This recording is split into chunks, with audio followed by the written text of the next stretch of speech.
Hi, my name's Holden Long, and today I'd like to talk about gifted students and whether or not they are currently receiving appropriate educational services.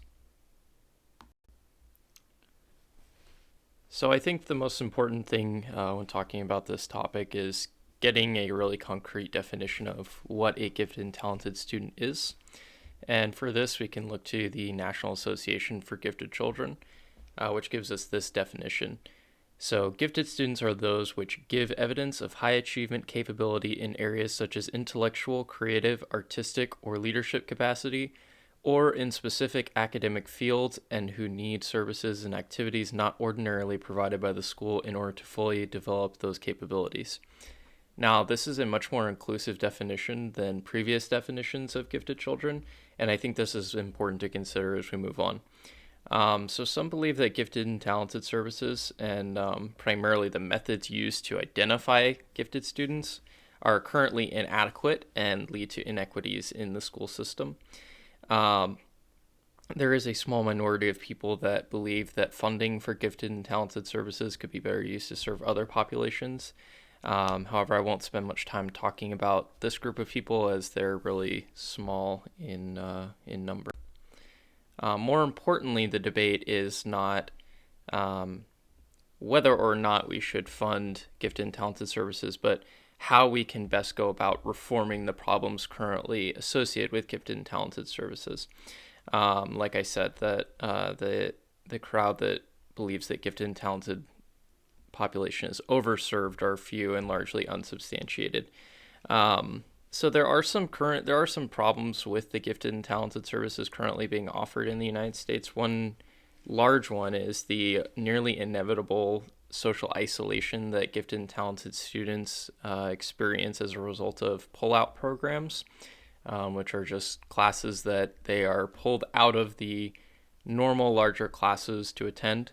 Um, Another common issue among gifted and talented students is a pattern of underachievement. This is talked about a lot by Del Siegel, who's one of the leading experts in gifted and talented education.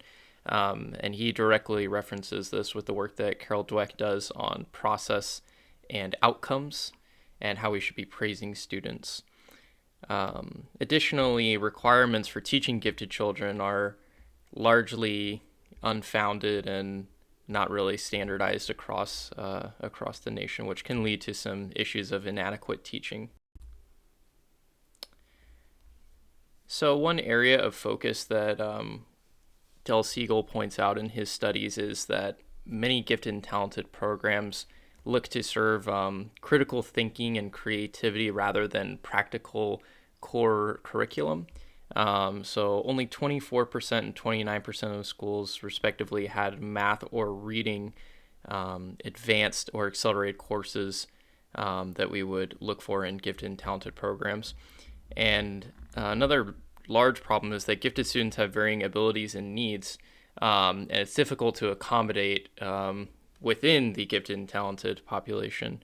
Additionally, a lot of these problems are just being exacerbated by the COVID-19 pandemic and the transition towards virtual classrooms. On the other side of this debate, we have problems with identification. Um, it is a fact that minorities, primarily of Native American, African American, and Hispanic students, are underrepresented in gifted programs in the United States. A lot of these discrepancies can be explained via class issues. However, there is also the complaint with standardized tests that are commonly used to place students as being not culturally neutral or bias free, which leads to some unfair advantages for students, particularly of white and Asian American backgrounds. Additionally, one way that we could solve this problem is by using local norms to compare students within one school or district rather than comparing them nationally to one another.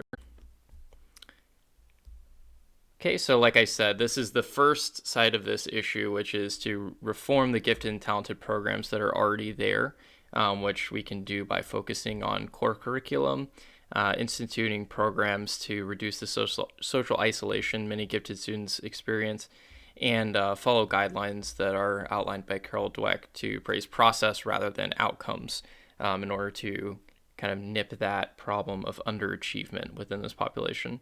Additionally, we can more standardize professional trainings for educators of gifted students to reduce some of these examples of inadequate teaching. Another approach to this, like I mentioned before, is to reform the processes by which gifted students are identified. So this could take multiple forms to either reform the standardized tests that currently create these inadequacies, pass legislation in order to make those inadequacies less prevalent among low-income students, or to instate local norms practices which compare students to their immediate peers rather than on a national level. In my opinion, I think too many assumptions are made about gifted students. I don't think that this is a one-size-fits-all issue. I think that gifted students should be treated with the exact same level of accommodations that would be given to normal students. You can't just group them all as gifted students. As we examined in the definition of gifted students, this is a really large and diverse population with varying levels of skills and abilities on a variety of topics. They don't all excel at everything. And because of this, I think that primary education should adopt some models from secondary education, meaning that we should look to implement honors and accelerated classes based on class content and not just gifted classes as a blanket statement.